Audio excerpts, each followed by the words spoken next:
welcome back, ladies and gentlemen. Thank you for tuning into the channel. So this week's episode got postponed a little bit due to a little bit of research updates I had to do. So I started putting in the hyperlinks, and that is the time when Taronis switched over from the old MagnaGas website. Those links stopped working. So then I had to readjust and find the new hyperlinks and go through each one to give you guys the correct content for this week's episode. This week is going to be for the grant funding. So I'm going to be posting all of this information into the comment section below, the information text, so you can follow along there so you don't have to look at this, but you can still get the information and click on the links as you go and figure out what I'm talking about. Okay, so starting off, there's going to be 4 grants that we're going to be talking about for Taronis Tech. And the first one, which is pretty close towards the end of this process, this is going to be the USDA grant. It was initially implemented for $500,000 for a 12-month or 18-month validation program for the decontamination of agricultural waste on a dairy farm in Central Florida. Okay. So the link below is to that initial posting that they referenced, the leading dairy farm in Bowling Green, Florida. All right. And on November 28th, 2017, $432,000 USDA funded for a cow manure sterilization program. And the link is there also. May 9th, 2018, to host a demonstration day at the dairy farm in Bowling Green, Florida on May 10th. Okay? Then on May 14th, they updated with a successful May 10th live demonstration of the sterilization technology. That was like a invite-only situation. Not much of the information has been linked out to us that I've been able to find. If you guys have it, you can link something below in the comment section so we can all look at it and reference and go from there. Next on this same grant situation, July 30th, 2018, present results to the Soil and Water Conservation Society on July 29th in New Mexico. So that was a little bit of a summary that they were able to give out to people of what their findings were so far for the sterilization portion. AKA now it's called the decontamination process, but still back in the day it was the sterilization project, so I'm still going to reference it in their old terminology for it until it gets updated, and we'll go from there and using that same terminology. So here's the grant, or the link for that society on that one. Alright, and then September 4th, 2018, this is about at the time that I started doing my research and actually got on board with knowing about MagnaGas and their technologies, and it started going uphill from there, and I'm liking what I'm seeing. I really am. I really enjoy looking at this company, and I find that this has the potential for big turnaround. Okay, this is great technology for the whole world. There's so many problems out there with agricultural waste industry. Obviously, the cutting fuel process, way hotter, safer, doesn't consume water like acetylene does. That's a no-brainer to switch over there.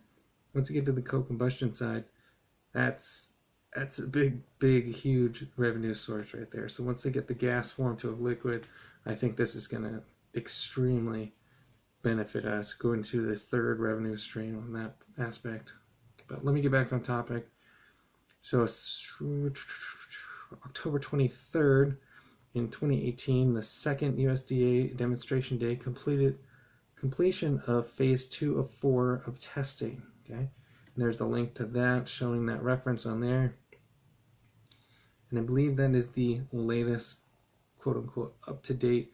There was a document that was released just this last month, and it said the completion of the canobacteria was successfully demonstrated with 99.999% or something like that.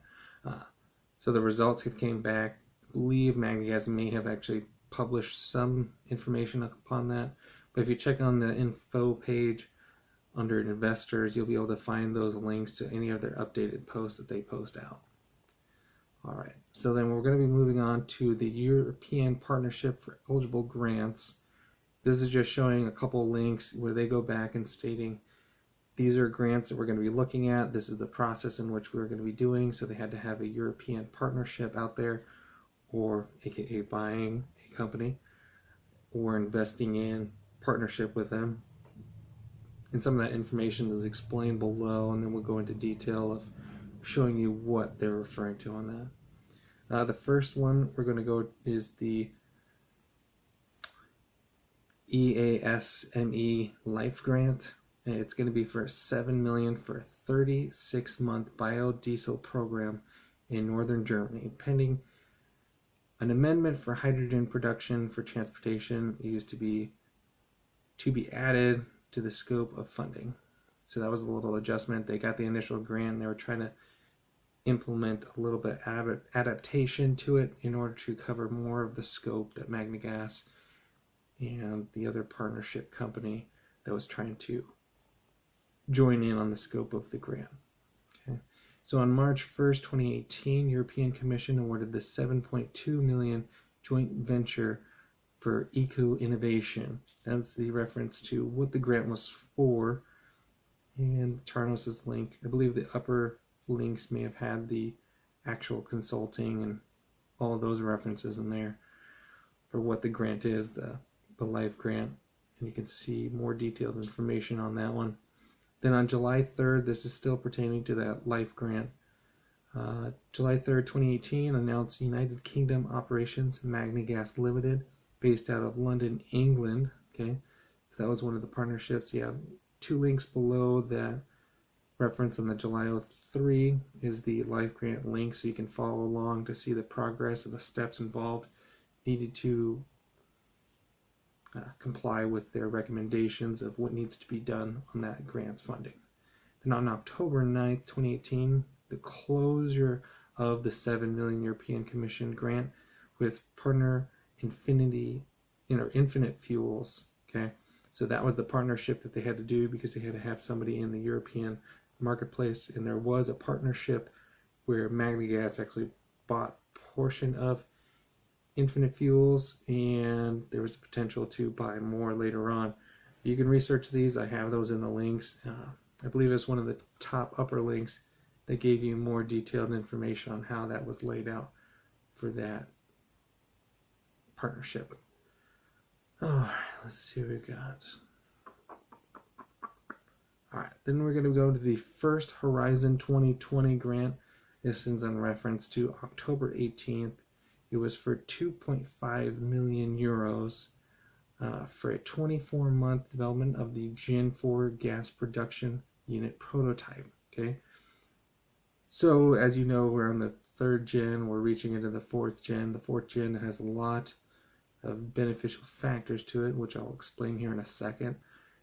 But this thing is going to be huge. This is going to ramp up production and cost to develop the fuel itself. It's going to run down the cost immensely.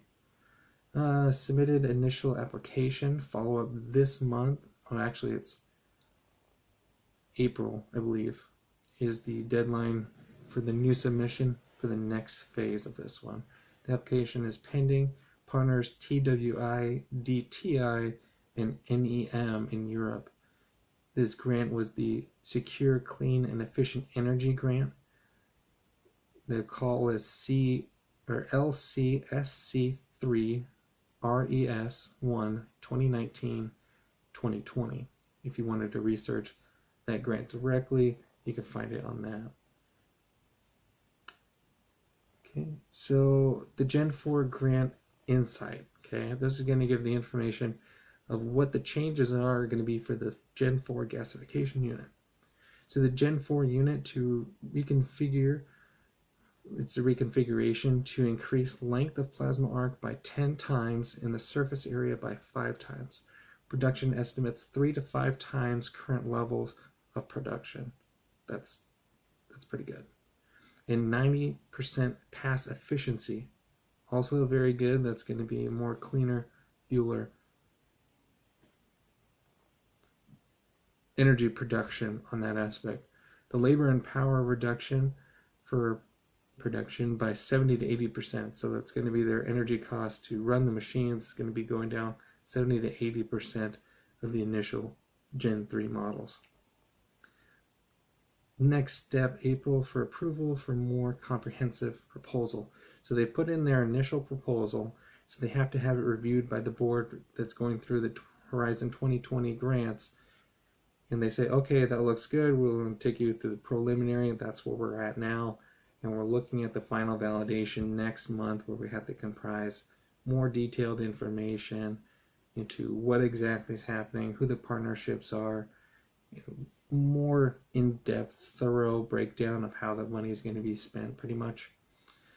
So that is going to be this one. Here's the link for that Horizon 2020 webpage for MagnaGas, well, the technology that MagnaGas applied for. Reference that one and see where we're going on that.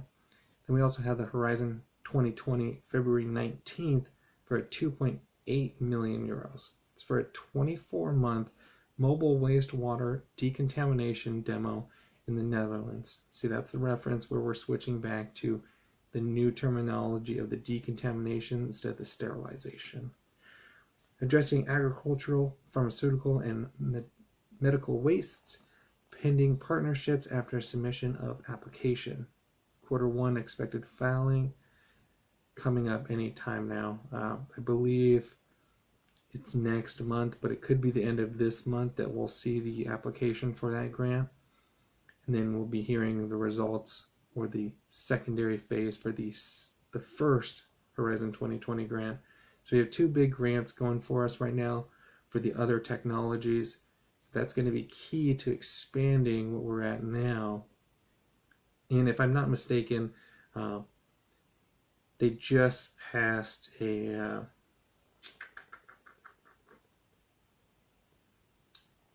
forgetting the terminology for it, but I'll try to see if I can get back to it. But it was the reference of the pressurization levels for the water passing through, the rate of flow in which they go through. They had the patent. The patent was resolved that they had the patent for the pressurization of the liquids going through the arc.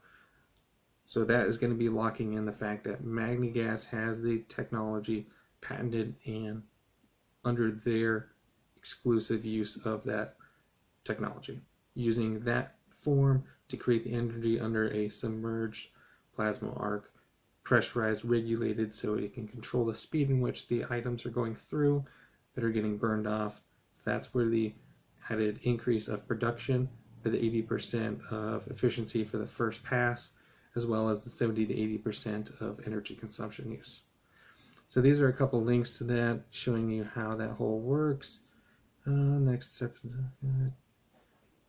All right, so guys, that's all I have for you today. I'm going to put that information in the link below. Sorry about the delay on those links not working initially, but like I said, they switched over from MagnaGas's old links to Taronis Tech's actual webpage working for the research side on that. The next video is going to be where I find this information, how do you get it, because I don't know if any of you guys know. If you guys had a Robinhood account, you can see that on the 14th and 15th there was an investor meeting that MagnaGas was involved in, invite only, but I wasn't able to find that anywhere else besides Robinhood's link, as well as most of these recent publications of MagnaGas on the Market Beat side is another resource page that I use. They stopped linking updates. So I'm going to try to go through and give you guys the information of where I find this information, how to get it yourself, and how to stay on top of it before I release these videos, so you'll be in the know, up to date on what's going on. Alright guys, well thank you for watching again. I hope you enjoyed the videos. If you have any recommendations, please leave them below. I know one of the references from my last video, number 2 I believe, was trying to figure out a follow along on the computer. If you have a link to that to show me how to do it, I'm more than freely looking to research that and see if we can help out each other, gain a better understanding and better follow along to these videos for the user and the creator, just to make it simple, so something that you guys enjoy to follow along to stay up to date. Alright guys, thank you for watching. Have a good day.